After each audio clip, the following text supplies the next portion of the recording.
El siguiente video tiene la finalidad de evidenciar la primera parte del producto final, la evidencia integradora. Lleva como nombre corrección de un plan de clase de acuerdo al ciclo de Smith. Para empezar necesitamos recordar qué es el ciclo de Smith.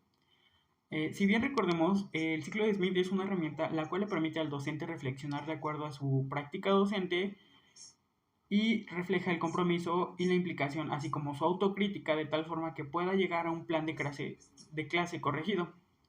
Smith propuso en 1991 el ciclo de enseñanza reflexiva, en el cual propone 4 fases cíclicas, las cuales son: la primera fase es la descripción. Esta se caracteriza por, dependiendo del docente, él se pregunta los principios básicos que guían, por qué lo están haciendo, qué prácticas pedagógicas se está llevando a cabo, etc.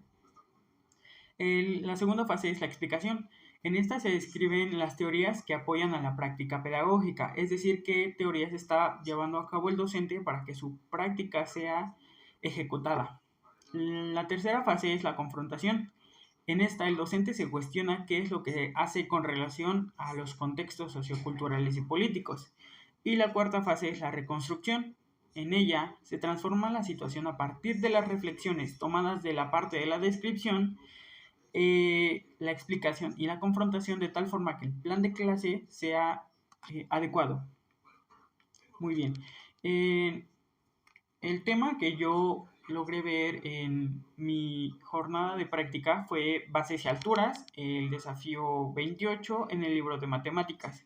El eje es forma, espacio y medida, y el aprendizaje esperado era que el alumno resolviera los problemas que implicaran el uso de las características y las propiedades de los triángulos y los cuadriláteros.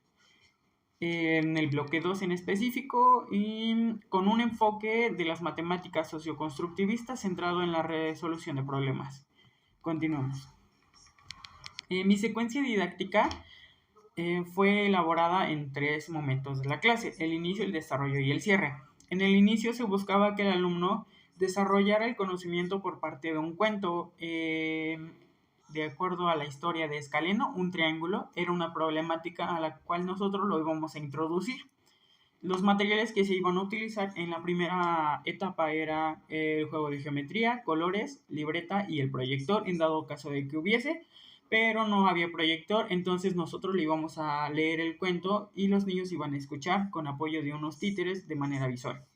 En el desarrollo, que buscábamos que el alumno resolviera un anexo de el triángulo en el cual se encontraba en otra problemática, de tal forma que él pudiera resolverlo, ¿no?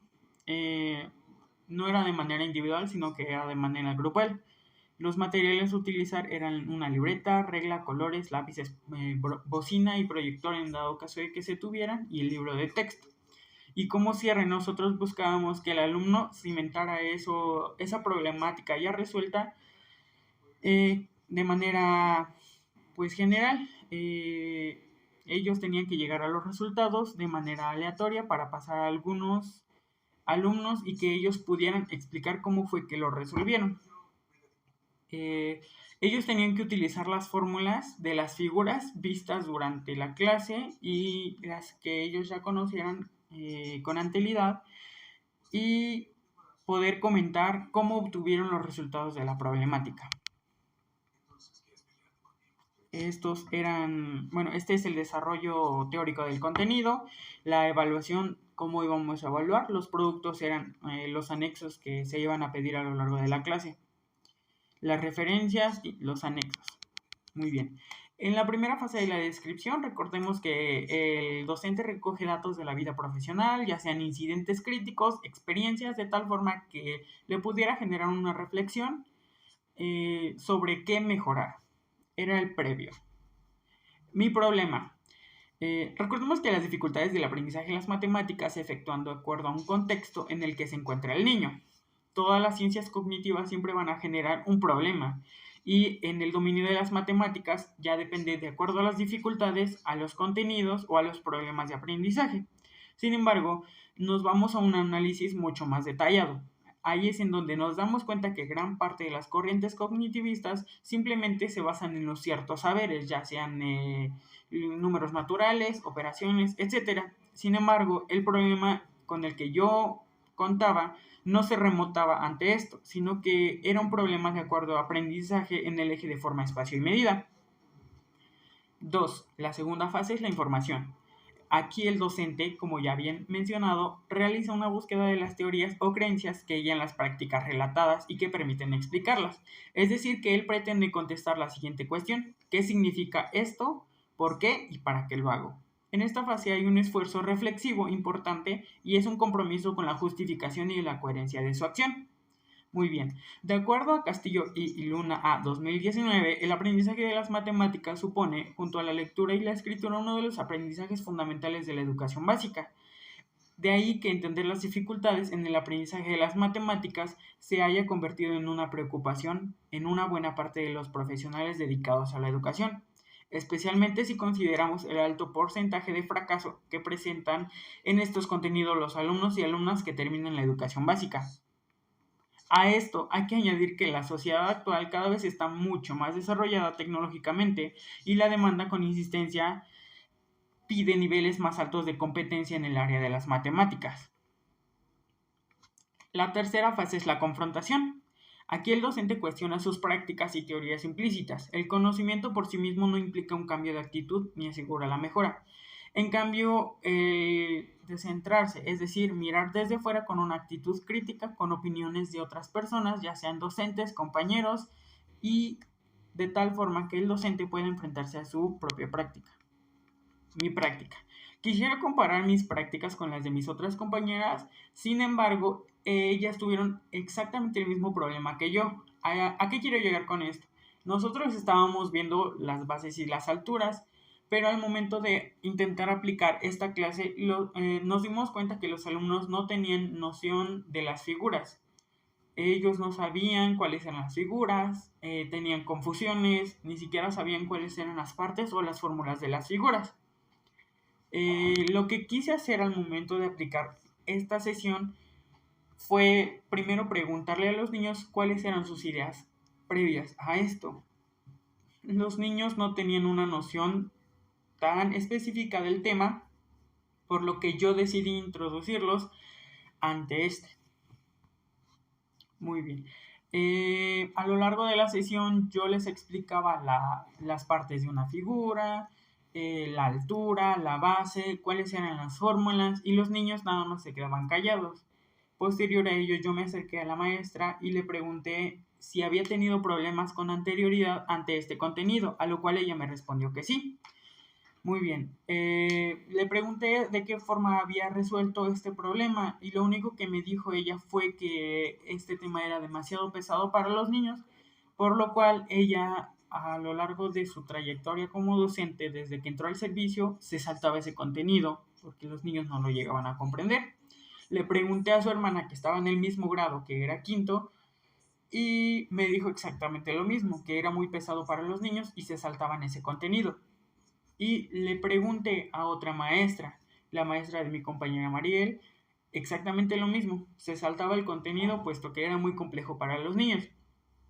Ellos se basaban en que pues los niños venían de pandemia y estoy de acuerdo en ello, puesto que por el nivel de pandemia los niños ya no están en el nivel cognitivo en el que deben de estar, sino que se encuentran 2 años atrás. Es decir, que si tendrían que estar en quinto, se encuentran en tercer año en este momento, de acuerdo a contenidos. Muy bien, la siguiente fase es la reconstrucción. En esta fase el docente planifica las mejoras posibles a alcanzar de acuerdo sobre cómo podrían cambiar su práctica docente, misma que se podría hacer sobre los diferentes escenarios en los que se encuentren, de tal forma que se reestructure, recomponga, altere o transforme su práctica docente.